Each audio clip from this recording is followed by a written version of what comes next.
오늘 제목은 복음의 날개를 달다 그러는데 이제 셋째 주거든요. 첫째 주는 뭐해서 했죠? 하나님께서 이를 황홀하게 지으셨다. 두 번째 주는 추락의 날개로 떨어졌다. 원래는 우리를 행복하게 하고 우리를 기쁘게 하려고 일을 만들었는데 죄가 들어와서 일이 고통이고 아픔이고 엉겅퀴 가시덤불로 인해서 고통을 당한다 그랬잖아요. 이제 오늘 세 번째 주는 뭐냐면 다시 추락했던 일이 날개를 달고 날아간다. 이제 그런 의미죠. 이제 그러면서 좀 어려운 얘기를 하셔요. 여러분 지금 우리가 이제 마스크 쓰고 있고 이렇게 모였는데 외부에서 이 모습을 볼 때는 어떻게 생각할까요? 해석이 될까 안 될까요? 해석이 안 되겠죠.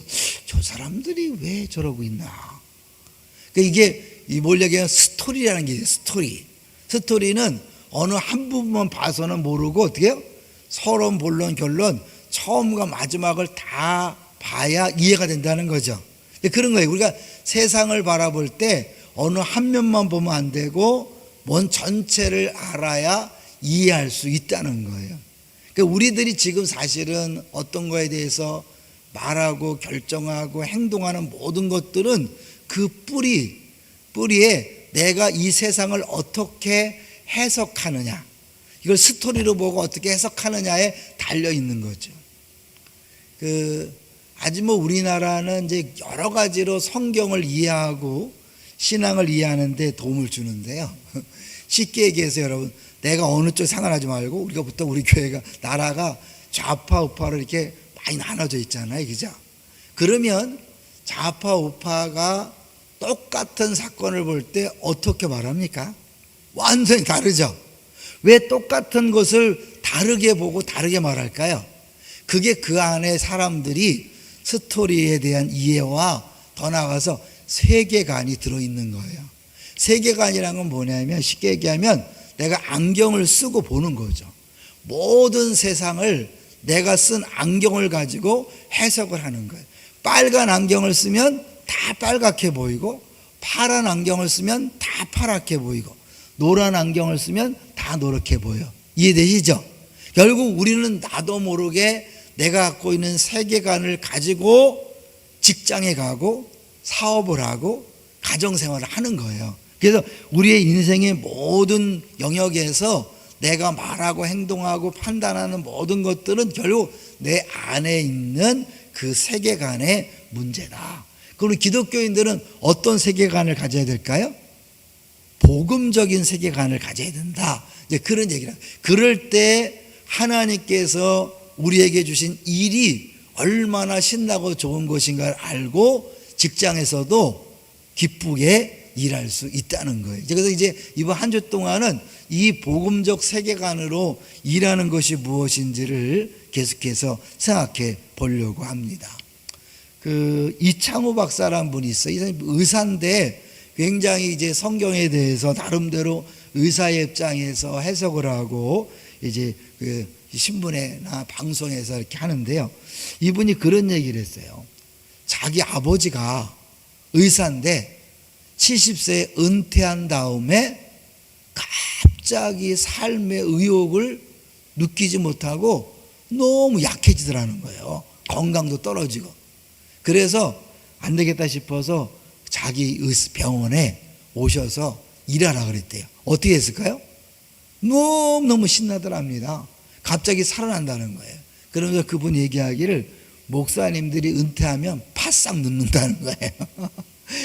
이게 사실은 일을 그만두는 순간 사람이 사는 목적이 사라지면서 늙고 약해지고 또 살 재미를 못 느낀다. 이 말은 뭐냐? 그만큼 일이요 사람에게는 굉장히 중요한 것이고 일이 사람을 행복하게 하는 거예요.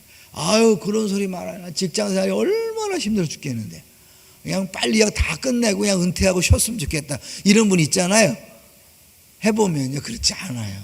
지금 막 힘들고 어렵지만 그것을 그만뒀을 때 사실 하나님이 원래 일하도록 만들었기 때문에 그 일에서 떠나면 굉장히 힘들고 행복을 모르는 거죠. 오늘 이제 아주 복잡한 얘기를 책에서 하는데 여러분이 한번 책을 꼭 읽어봐야 돼요. 거기 보면 스토리에 대한 얘기가 나오고 내러티브란 얘기가 나오고 세계관이라는 얘기가 나와요. 쉽게 얘기하면 아까 그 스토리는 이제 이 세상을 바라볼 때 처음에 어떻게 시작됐고 어떻게 문제가 생겼고 어떻게 해결될 수 있는가, 이런 전체를 맥락을 바라보는 것이고, 그 안에서 우리가 이제 모든 사물을 볼 때 어렵지만 내러티브라 그래서 내가 그것에 대하여 다 이제 스토리를 갖는 거예요. 쉬운 얘기로요, 이런 뭐 컵이 있다 그러면 이 컵에 대해서 내가 갖고 있는 생각을 가지고 해석을 하는 거죠. 여러분이 어떻게 하면 쉽게 설명할까 하다가 자주 얘기해서 죄송한데요, 그 의사 닥터 김사부 있잖아요. 거기 보면 너무 분명한 이제 세계관 차이가 나오죠. 이 김사부는 쉽게 얘기하면 모든 환자는 반드시 살려야 한다, 이런 의식이 있는 거예요. 그런데 이쪽에 약간 이제 그 현실적인 그런 의사들은 뭐냐면, 위험하거나 문제가 생길 만하고 책임을 져야 될 상황이 있으면 하짜리 수술도 안 하고 치료도 안 하는 거죠. 왜? 해봤자 또 문제 생기면 고통당하니까 안 한다. 어때요, 여러분? 똑같은 의사지만 어떤 생각을 가지고 바라보냐에 따라서 적당하게 내가 위험하지 않을 상황만 하는 의사가 있고, 위험하지만 어렵지만 일단 의사는 환자를 살려야 한다 라는 생각으로 하는 사람이 있다는 거죠. 이게 이제 그 사람 안에 있는 세계관의 문제인 것이고, 생각하는 이제 그런 모든 근거가 되는 거죠. 안경의 문제인 거죠. 그럼 구체적으로 우리가 복음적으로 세상을 본다는 게 뭘까? 한마디로 말하면 이 복음적 세계관은 우리 계속 얘기했던 하나님이 창조했다. 아름답게 멋있게 완전하게 창조했다. 그런데 무슨 문제가 생긴 거예요? 인간이 죄를 짐으로 말미암아 이 세상은 타락했다. 그러니까 모든 사람이 죄인이다. 이게 굉장히 중요해요. 모든 사람이 죄인이라서 이 세상은 다 망가졌다, 이게 되는데, 세상의 모든 세계관은 그렇게 보지 않는 거예요. 전체가 다 망가진 게 아니기 때문에 어느 특정한 사람만 나쁜 사람, 어떤 특정한 사람은 좋은 사람. 예를 들면 공산주의 같은 게 뭐예요? 가진 사람과 안 가진 사람을 대결을 시키는 거잖아요. 그래서 가진 사람들을 다 때려 엎어야 세상은 낙원이 된다. 이게 어마어마한 세계관이거든요. 그런데 기독교는 뭐예요? 아니야, 모든 사람이 다 죄를 졌기 때문에 세상은 다 망가졌어. 그래서 어떤 누구가 더 잘난 것도 없고 못난 것도 없고 다 죄인이야. 유일한 해결책이 뭐예요?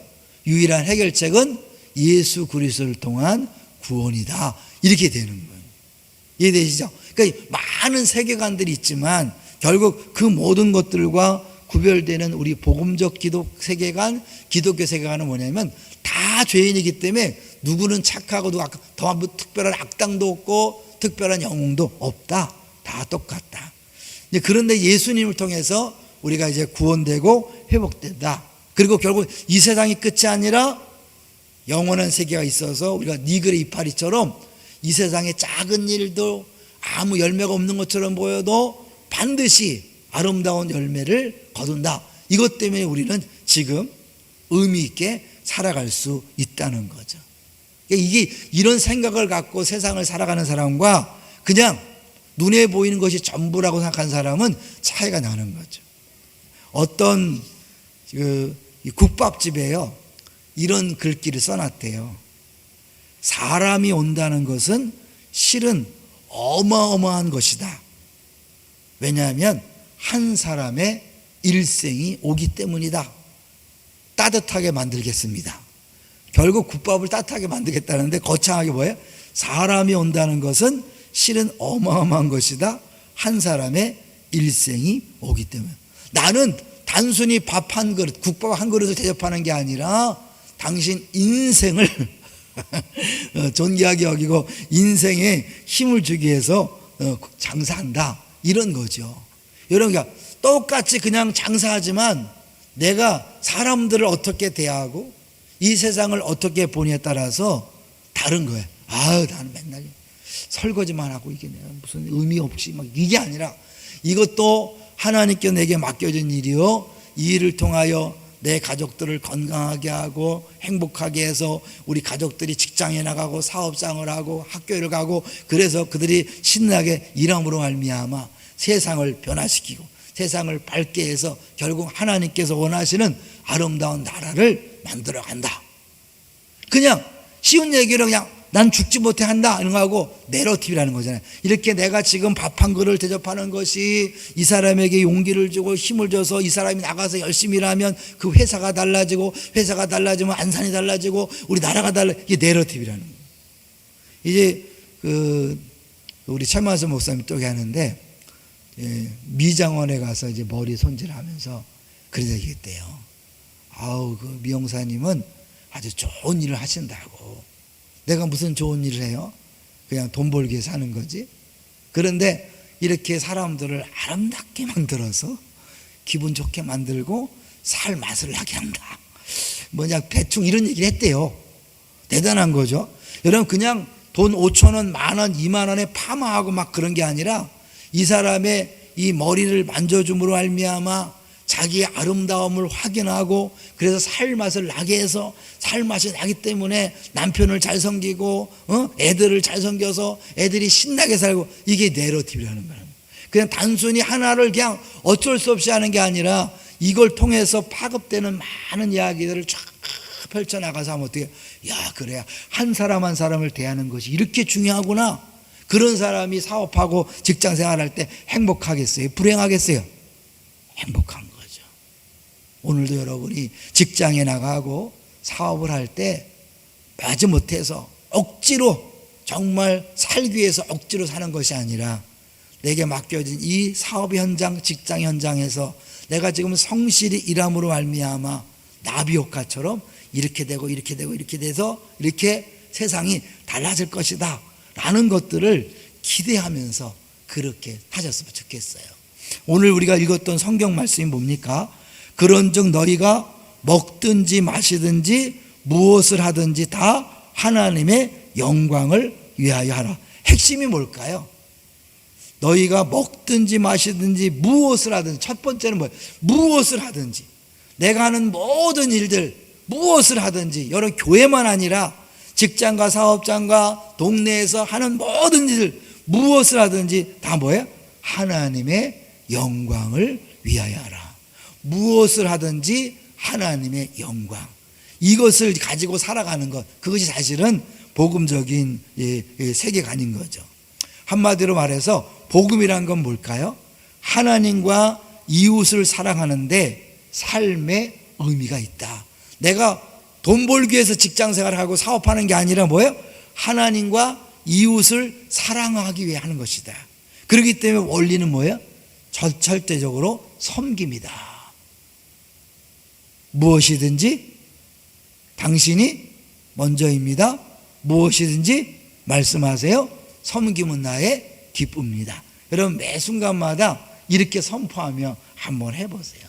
그러니까 그냥 예전에 그냥 의미 없이 만났던 사람들도 하나 섬김은 나의 기쁨입니다. 부부끼리도 섬김은 나의 기쁨입니다.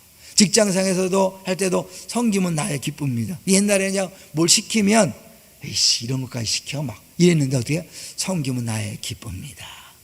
똑같은 일을 하면서 막 에이씨 이런 걸 시키고 얘가 옛날에 군대에 있을 때 그래 얘기했죠. 군대에 있을 때 이게 과장이 대령인데요. 대령인데 나한테 막 그 업무 아닌 걸 시키는 거예요. 쉬운 얘기로 자기 골프 연습한다고 우리 이제 그 상황실이 있는데 거기다 그 골프 가방하고 공을 갖다 놓으래요. 아씨 이게 사병을 육군 사병 이런 거 시키나 막. 그래서 어차피 해야 되죠. 쫄병이니까. 그래서 어느 생각하세요? 아니다. 내가 이럴 게 아니라 긍정적으로 생각하자. 그래갖고 내가 갖다 놓고요. 내가 먼저 퍼팅 연습을 했어요. 막 이렇게 스윙 연습을 했어요. 배우지도 않았는데 그때 들켰어. 폼 좋은데 이렇게 뭐라 그러냐. 그런 거예요. 똑같은 일을 할 때 그냥 막 억지로 막 그냥 시켜서 막 이런 일을 시켜 아씨 인격 있는데 막 이렇게 하는 거하고 섬김은 나의 기쁨입니다 하고 이왕이면 기쁨으로 하고 또 내가 그 속에서 내가 그걸 할 때 내가 할 일이 뭔가를 해서 누리면서 살아가시기를 주의 이름으로 축원합니다. 이제 하나 중요한 얘기를 좀 해보려고 하는데요. 쉼 이면에 다른 쉼이라는 게 있어요. 사실 사람들은요, 왜 일하면서 힘들고 어렵냐면 우리 일 이면에 감춰진 또 다른 일이 있다는 거예요. 그건 뭐냐면 사람이 월급을 받기 위해서만 아니라 스스로 무가치하다는 느낌을 떨쳐버리려고, 내가 어떠한 존재인 자를 드러내고 싶어서 사실은 하는 경우가 있다는 거예요. 그래서 힘든 거예요. 사실 크리스천이라는 말의 뜻은 예수님을 찬양하고 따라가고 순종할 뿐만 아니라 그리스도의 완성된 사역 안에서 쉼을 누리는 이들을 가리킨다. 예수 믿는다는 게 뭐냐? 그건 뭐냐면 예수님이 모든 것들을 다 완성했기 때문에 쉼을 누리는 사람이 예수 믿는 사람이에요. 내가 뭔가 해도 평안하지 않고 기쁘지 않고 만족하지 않고 늘 부족을 느낀다.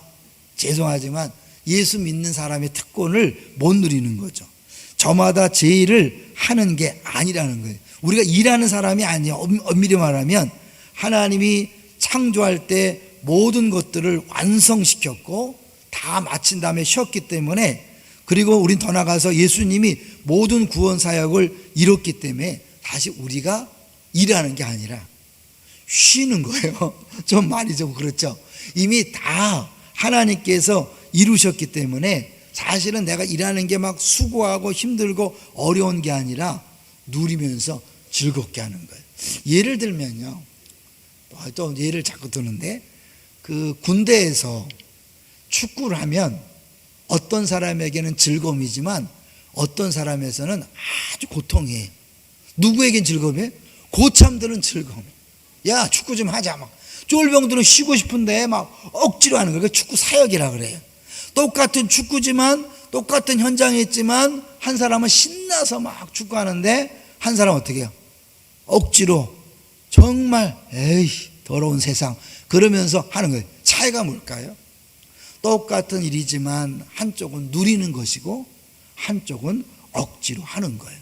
하나님께서 세상을 창조했다는 창조의 세계관을 가진 기독교인들, 예수 그리스도가 다 이뤘다고 모든 구원을 완성했다고 믿는 세계관을 갖는 그리스도인들은 내게 주어진 일들이 내가 살기 위해서 나의 존재를 입증하기 위해서 억지로 하는 것이 아니라 하나님이 완성하신 것을 맛보며 누리며 그렇게 살아가는 거예요.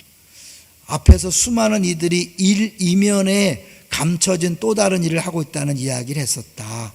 그 이들은 급여를 받기 위해서만이 아니라 스스로 무가치하다는 느낌을 떨쳐버릴 심산으로 일한다. 그러나 크리스천들은 예수님 안에서 쉼 이면에 또 다른 쉼을 누린다. 영혼의 단잠을 자는 셈이다. 심령이 숙면을 이루지 못하면 무엇에도 만족이 없다. 쉬어도 쉬는 게 아니다. 저녁이 돼도 그물을 벗어나지 못한다. 하늘 아버지께서 미리 마련하신 일을 자녀들에게 맡기시며 구상하셨던 만족을 누릴 수도 없다. 다 했는데 우리가 왜 해야 되는가요? 그러니까 우리가 그런 면에서 뭐냐면 다 하셨다는 건 뭐냐면 내가 못해도 문제가 안 된다는 거예요. 이미 다 결론은 다 주님이 해놓으셨기 때문에 나는 그냥 뭐예요? 그 일하면서 아까 했죠. 은퇴하신 분이 막 힘들어하고 갑자기 늙는 것처럼 일하지 않을 때의 그 불행, 자신의 일할 때의 그 행복, 그 일할 때 일하는 자체에 대한 행복을 누리며 살아가는 거예요. 그러면서 이제 그 틴켈러 목사님이 불의 전차라는 영화 이야기를 해요. 불의 전차 보면 두 사람이 나오는데 한쪽 젊은이는 말 그대로 존재를 입증하기 위해 올림픽 경주에 나가 달리고 싶어 합니다. 내가 금메달을 따서 나 이렇게 훌륭한 사람이야 보여주려고 해요. 근데 또 다른 청년은 금메달을 놓칠지언정 주의를 지키며 그리스도 안에서 깊이 쉬려한다. 유명한 얘기 있잖아요. 주일에 경기를 하기 때문에 이 사람이 안 나간 거야. 그래서 선수를 못 뛰었어요. 그런데 나중에 다른 종목에 나와서 금메달을 딴 그게 이제 불의 전차라는 영화로 나왔잖아요. 첫 번째 인물은 이면에 감춰진 또 다른 일을 하고 있는 까닭에 반드시 금메달을 따려 한다. 반드시 잘해야 돼. 반드시 성과가 있어야 돼. 그런 거 힘든 거예요. 막 일을 해도 잘못되면 어떡하나?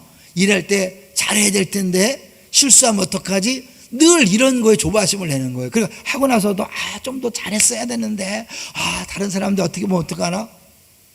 그러니까 늘 만족이 없고 쉼이 없는 거예요. 그런 사람 있죠? 우리 대부분이 그렇죠.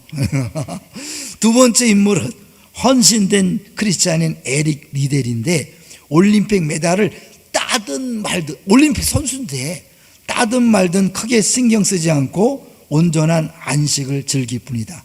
누나와 이야기를 나눈 내용이 나와요. 그 사람이 기뻐하는 건 뭐예요? 하나님이 빨리 달리는 재주를 주셨고 달릴 때 기쁨을 느낀다고 털어놓는다. 달릴 때 기쁘는 거예요. 뛰는 일 자체가 즐거운 데다가 그런 재주를 주신 분을 기쁘시게 해드리는 게 좋아서 달릴 뿐이다. 꼭 1등해서 나는 이런 존재야, 남보다 뛰어나다 이래서 행복한 게 아니라 하나님이 잘 달릴 수 있는 능력을 줬고 그래서 달릴 수 있는 다리가 있어 달리는 것 자체를 기뻐하는 거예요. 할렐루야. 여러분이 직장과 사업장과 가정에서 일 자체를 기뻐하고 즐거워하는 거예요. 나를 일할 수 있는 일터를 주시고 수고할 수 있는 건강을 주셔서 일할 수 있다는 게 얼마나 행복한가 라고 그렇게 고백하는 거죠. 우리 안에 사실 하나님께서 이렇게 사실은 오늘도 저는 이제 그랬어요. 한편으로는 좀 그렇다.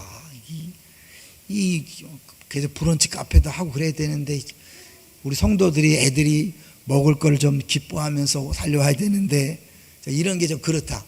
그럴 수 있어요. 그러나 이것 때문에 또 막 눌리는 게 아니라 또 이것도 뭐예요? 이것도 주님이 허락한 상황이다. 할렐루야. 그러면 허락한 상황 속에서 내게 주어진 상황 속에서 내가 할 수 있는 것을 하면서 누리고 신나게 하는 거죠. 2주 동안 우리가 브런치 카페가 생각나서 기도할 시간이 없이 바로 뛰쳐나가서 먹기에 조금 신경을 썼다면 2주로 만족하고 이제는 정말 이 우한 폐렴 코로나가 심각하다. 왜냐하면 교회가 막 문 닫잖아요. 지금 막 스스로 막 문을 닫아요. 막 문 닫고 식당들 다 망하고 보통 위기가 아니잖아요. 그러니까 어때요? 기도해야 되죠. 그죠? 기도. 그러니까 하나님이 우리에게 기도할 수 있는 특세를 준 것을 감사하고, 할렐루야. 특세를 주신 것을 감사하고, 기도할 수 있는 믿음을 주신 걸 감사하고, 기도할 수 있는 여건을 주신 걸 감사하고. 어저께 우리 집사님 한 분이 남편이 못 가게 해서 못 왔어요.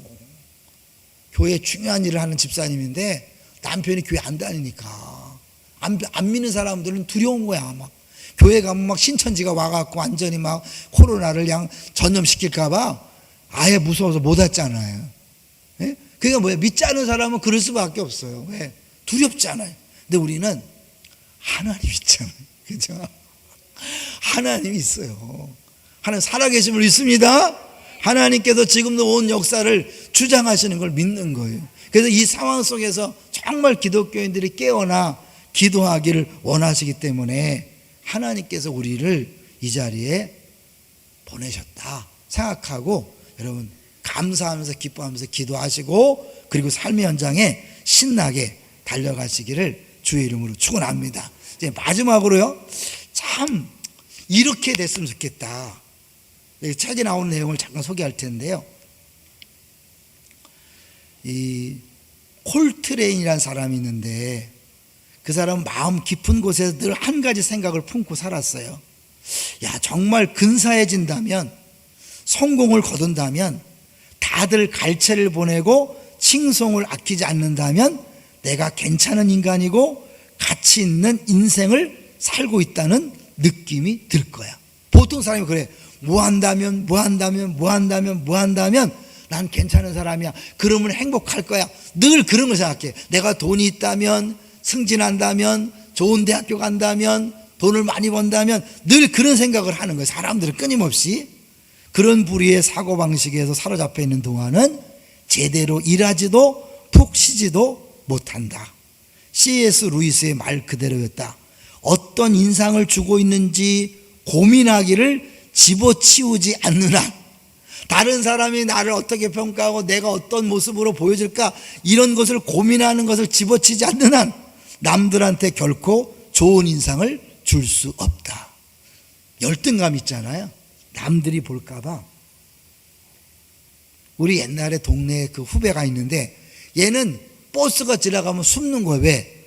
버스 타고 가는 사람이 자기를 어떻게 생각할까 무서워서. 여러분, 그러면 어때요? 그 모습 자체가 보기 싫어요. 내가 사람들이 나를 어떻게 평가해서 신경 쓰잖아요. 얼굴이 밝지 않으니까 그 자체가 남들한테 좋은 인상을 못 줘요. 남들이 뭐 하든 싱글벌고, 오늘 박수를 안 쳤네. 오늘 우리 찬양단 박수 한번 치겠어요. 왜냐하면 우리 찬양단에 또 웃고 있는 자매가 있잖아요. 저것도 보통 일이 아닌데, 사실은 내가 그냥 남 신경하지 않고 밝게 웃고 지나면 그 자체가 좋은 인상을 주는 거예요. 근데 우리는 뭐 인상이 잘못 보여질까봐, 잘못 인상을 줄까봐 신경 쓰다가 오히려 뭐예요? 인상을 줄 수 없다. 문학과 예술 분야에서까지 독창성에 집착하는 이들은 그 누구도 독창적이 될 수 없다. 이번에 그 영화 기생충, 가장 독창적인 것은 가장 나다운 것이다 그랬다는 거예요. 그러나 그저 진실을 말하려고 노력한다면 저도 모르는 새에 열의 아홉은 독창적이 될 것이다. 자신을 버리라 참다운 자아를 찾을 것이다. 너무 멋지지 않아요? 신경 쓰지 마시고 주님이 주신 것을 감사하면서 행복하게 사세요. 그것이 최고의 아름다운 모습이. 그러던 콜트레인, 뭐 한다면 이렇게 계속 이런 하던 사람이 참다운 자아를 드러내는 변화가 일어났어요. 어느 날 밤 빼어난 솜씨로 하나님을 향해 쏟아내는 32분짜리 찬양, 지고의 사랑을 연주하고 무대를 내려오면서 그가 속삭였어요. 눈쿠 디미티스. 무슨 말일까요? 이는 누가복음 2장에서 약속된 메시아를 직접 본 시몬이 했던 말로 지금 죽어도 여한이 없다. 32분 동안 다른 사람 신경 쓰지 않고 마음껏 찬양을 하고 만족해서 내려오면서 눈쿠 디미티스. 지금 죽어도 여한이 없다. 첫날 제가 차범근 얘기를 했잖아요. 그죠? 일주일 동안 몸을 준비했다가 90분 동안 마음껏 쏟아냈을 때 희열을 느낀다 그랬잖아요. 우리가 다른 사람 신경 쓰지 아니하고 내게 주어진 일이 하나님이 주신 일이요, 하나님께서 하실 수 있는 건강을 줬고 여건을 줬으니 다른 거 신경 쓰지 않고 집중해서 최선을 다했을 때 결과에 상관없이 그 자체로 인하여 지금 죽어도 여한이 없다. 그 사람만이 아니라 모든 기독교인들에게 주어진 축복인 줄로 믿습니다. 여러분, 오늘도 사실은 설거지를 끝내고 나서 누쿠티메티스 무엇을 하든지 하나님, 정말 내가 매사에 뭐든지 먹든지 마시든지 하나님의 영광을 위해 한다는 건 뭐예요? 다 하나님이 주신 것이고 다 하나님을 위한 것이라면 이 작은 것 물 하나 마시는 것이 하나님의 영광을 위한 것이라면, 내게 주어진 이 모든 것들이 하나님의 영광을 위한 것이라면 기쁨과 즐거움으로 최선을 다해 기쁨으로 감당하고 하고 났을 때 눈쿠 디미티스. 오늘 하루 종일 여러분이 살아가면서 정말 나에게도 눈쿠 디미티스, 사업하면서 직장생활하면서 눈쿠 디미티스 한번 그런 것을 주십시오. 하나님, 정말 억지로 사는 것이 아니라 그런 감격과 기쁨으로 살아가는 은혜를 주십시오. 그렇게 기도하는 우리 모두가 되시기를 주의 이름으로 축원합니다.